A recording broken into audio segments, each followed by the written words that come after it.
So the church kind of adopts all the Greek modes and makes them for specific events, which is why they get called the church modes.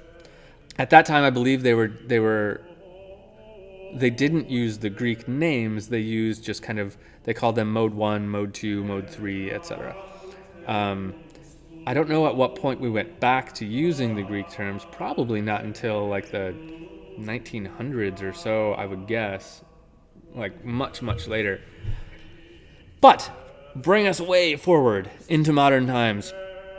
Around 1940s and 50s, composers started of like orchestral music and chamber music started using the modes again in secular, non-religious music, because they liked the sound of them, they liked the difference of them, as opposed to just the major and minor scale. They were more colorful, they gave them more options, and so they really kind of came back. And now they're very common to hear in music of all types. So that's why they're still relevant to us. They're not just a historic relic from Gregorian chant, you know?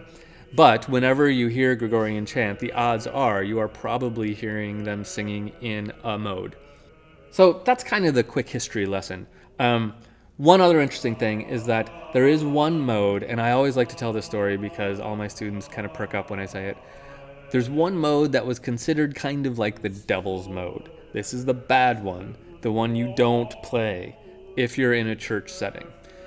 Of the church modes, this is the one that got you burned at the stake, or more commonly, I've read, your head chopped off for playing this mode.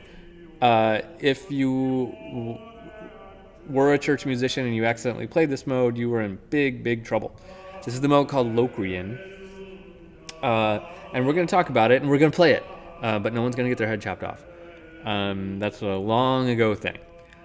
Okay, so now that we know kind of how to find our modes, a little bit about what they are, and the history of them, let's jump into the Ionian mode and talk through that one.